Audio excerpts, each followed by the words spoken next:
Welcome to a brand new episode of the Nerd Enthusiast Gaming Podcast, where today we're going to be discussing games with great soundtracks. Plus, we look at the evolution of the Mario Kart franchise. What constitutes a gaming generation? And finally, we're going to end with a price pulse check. We're going to be checking out some prices of two different titles. And if you guys follow us over on Patreon, patreon.com/nerdenthusiast, you guys will get an extra one where we're going to be covering Silent Hill 2. So if you guys want to subscribe to Patreon, you can subscribe for as little as $1 a month to get that exclusive content. If you guys subscribe at the $5 tier or higher, you can get early ad-free access to a variety of our shows, including this one. A couple other quick bits of housekeeping. Make sure you guys follow us on social media. We're at Nerd Enthusiast. You can find us on Twitter, TikTok, Facebook, Instagram, all those places. And if you guys could check us out over on podcast services, just give us like a 5-star review on like Apple Podcast services or Spotify. It really does help out the show, and it doesn't cost you anything at all. Before we go any further, I just want to welcome Wes to the show, of course. Wes, welcome. Yo, what's up, my friend? Not much, man. Good to have you on as always. Look, every episode, I'm excited about talking about games, man. I look forward to it.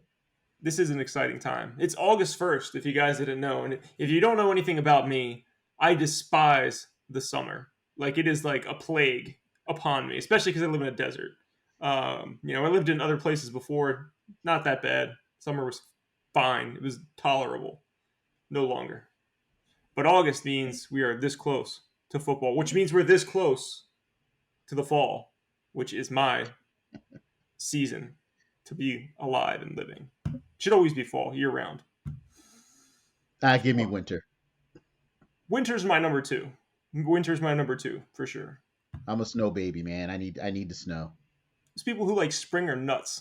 Everything comes alive. Your allergies are, miserable.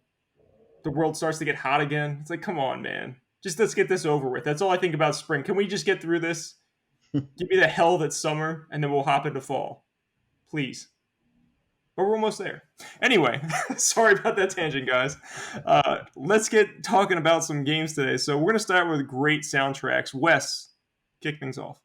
Oh, man. We were talking about just games with good music, memorable music, and there's quite a few throughout the history of video games. But the first one we're going to talk about is one of your favorite games. We talked about it several times on the Sega Dreamcast. Crazy Taxi. I mean, Crazy Taxi. First off, the game is so much fun. It's such an easy, simple arcade-style game. But once you hear Offspring, just go. Okay. Yeah.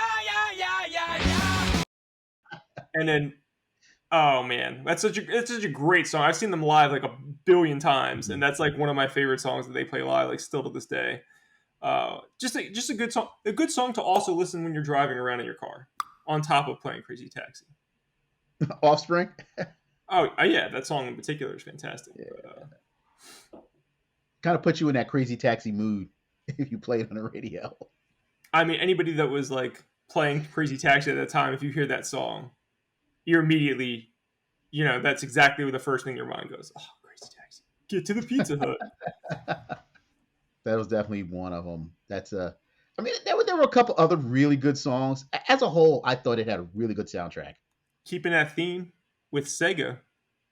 Next up, we got Jet Set Radio or Jet Grind Radio, depending on, you're talking about the Xbox game or if you're talking about the OG Dreamcast one. Yeah. Oh, man. I love that game. I pulled it out recently just to play it because I love Jet Set, and I wish they'd give me a new one. But as I'm replaying it again, the soundtrack was so good. It was so good. It had a combination of, like, I don't want to call it hip hop, but like it had that hip hop flair on a lot of the tracks. All of them were catchy. I picture them in my head right now. I'm like singing in my head. Yeah, they had a lot of catchy tunes, and Sega is supposedly giving us a new Jet Set Radio. That's what they're supposedly working on now. But I don't know what kind of game that's going to be in today's. It'll probably be a live service game. It'll probably be somehow a live service game, which will be super sad. Man, they that would just kill it right there for me. I give me old school jet set radio like we remember and like we love. I'll be so happy. Please, Sega. But I did hear they're doing a spiritual successor. We talked about that once before. I heard there's Yes. like a game similar to Jet Set, but it's not Jet Set. I gotta look it up. It may have came out already, and I don't remember the name of the title, but I definitely need to look that up and find out because that's right up my alley. They being more like the original. Heck yeah. Hmm.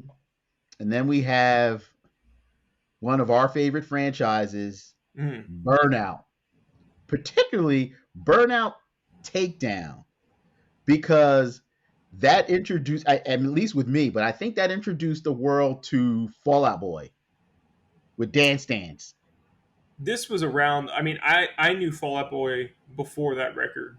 I think I had like the album before that one came out, but that was definitely when they were at their peak. I mean, Oh yeah, that would they were huge at that point.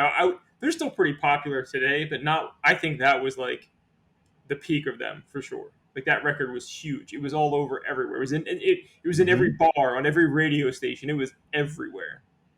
it was. Oh, it was everywhere. But it was you turn on Burnout Takedown, and like the intro had the car riding down the street playing Fallout Boy on it.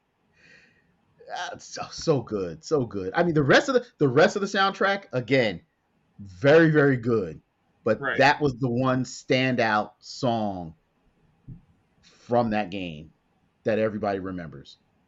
Not to mention, it's probably some people would say it's the best Burnout game. I would say it's the second best. I really love Revenge. Revenge is like my favorite, but I definitely understand that Takedown is some people's favorites, and I can understand that.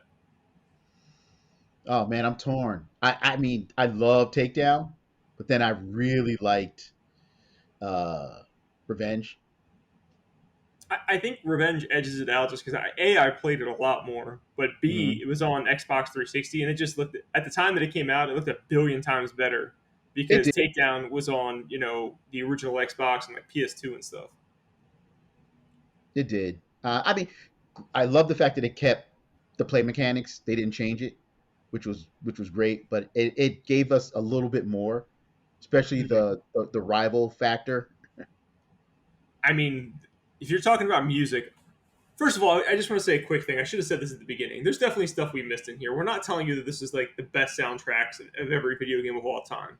But if we were to say that, this probably is the best one of all time, which is probably indisputable. Mm. And that's Grand Theft Auto Vice City, which had, I mean, I can't even explain how many songs Oh, were in that game that were absolutely spectacular. Starting with, uh, you oh my God, Flock of Seagulls, man. Flock of Seagulls. Thank you. Oh my God.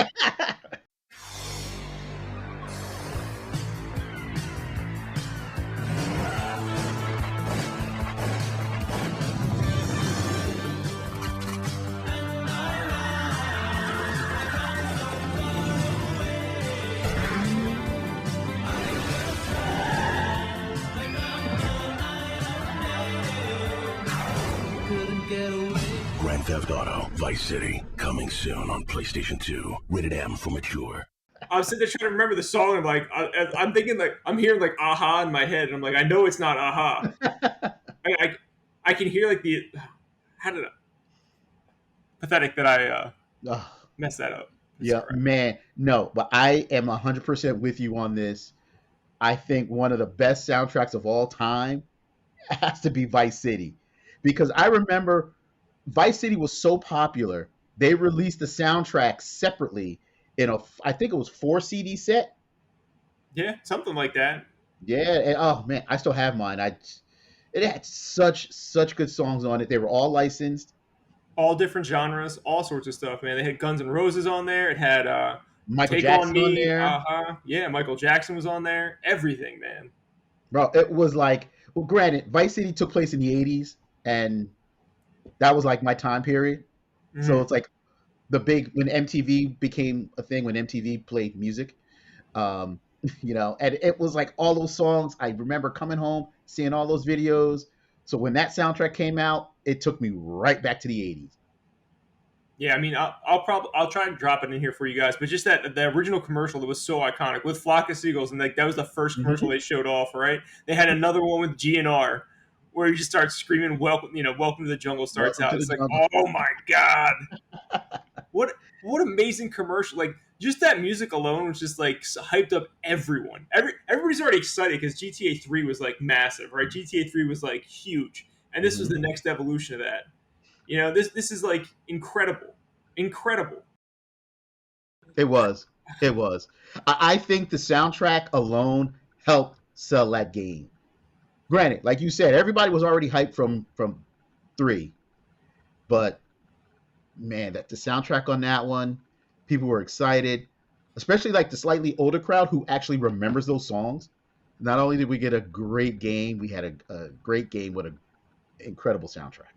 So, The vibes of Scarface were like everywhere in that too. It was just like it was in Miami, like whatever they called it. It was Vice City, obviously, mhm. um, but it was a ripoff of Miami in the Oh, yeah. '80s.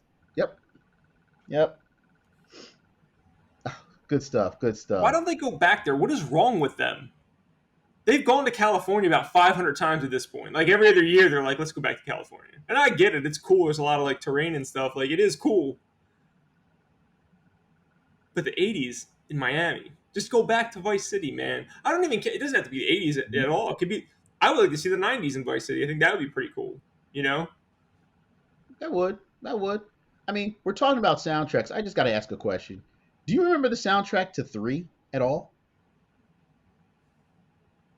No, not really. I don't either. It's like you say soundtrack.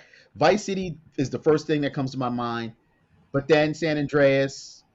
I know it had a very like Western hip hop, like Yeah, West San Coast hip Andreas was hop. very '90s. San Andreas was very Yeah, '90s. yeah. But the soundtrack was like West Coast rap and stuff like that, and it was fine. It But was. the standout is Vice City without a doubt.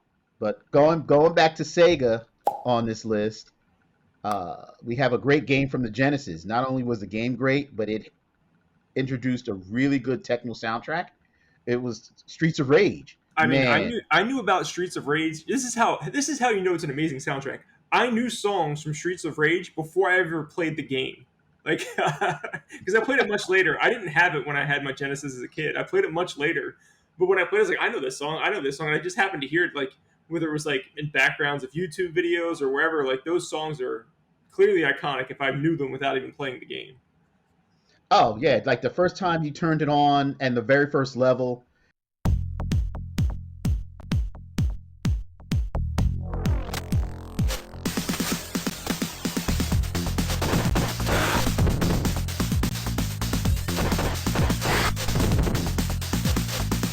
and you had the music and like with the heavy bass and beat and very techno vibes. It was great, great, great, great all the way through. The entire game had a really good soundtrack.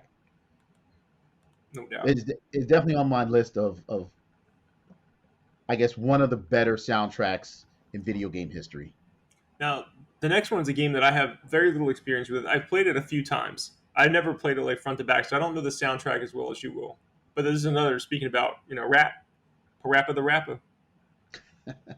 PS1. You know what? Parappa the Rapper didn't have like I don't want to like a licensed song. Let's just say they Okay, were just catchy rap songs because it was a rhythm game, so you had to rap in time with the beat. right. But it was just they all the songs were just very very catchy. They had that earworm effect going on with the onion when he's fighting the very first level. Kick, chop, it's all in the mind. My kids loved it when it came out and I was playing it. They loved it. I played it constantly, constantly, just because they wanted to hear the soundtrack. Yeah, it's definitely epic for sure. But to go off of what you were saying about like the music wasn't licensed or whatever, it doesn't have to be licensed to be amazing, right? Correct. Nintendo proves that over and over and over again with the catchy tunes that they have, the different rematched versions of songs that they have from their classic library of songs Mhm. within other games. But we got to give a shout out to the original Super Mario Brothers. I mean, come on. Come on. Like, get out of here. Everybody knows that song.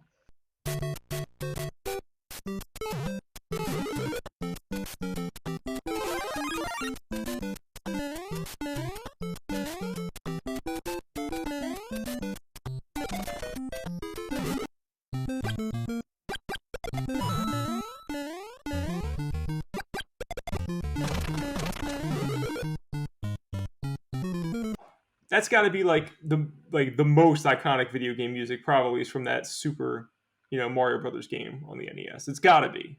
Everybody knows that music. Everybody, everybody, especially when the Mario movie came out, and people heard the Mario song in the movie. It was everybody knew what it was. No doubt. You gotta give props to Mario Brothers. Always. But you know what? I have to go off the cuff because as we're talking, there's one game that I can't believe we left off this list that I have to mention because I won't be able to sleep if we don't talk about Wipeout XL. Oh yeah, man. Oh Wipeout's man, great. Got Prodigy in there. The hell out of here. exactly. You had Chemical Brothers on there, Prodigy. He gave us Firestarter. Oh man, Top tier Prodigy song right there. Wipeout XL soundtrack was so popular they released it just by itself.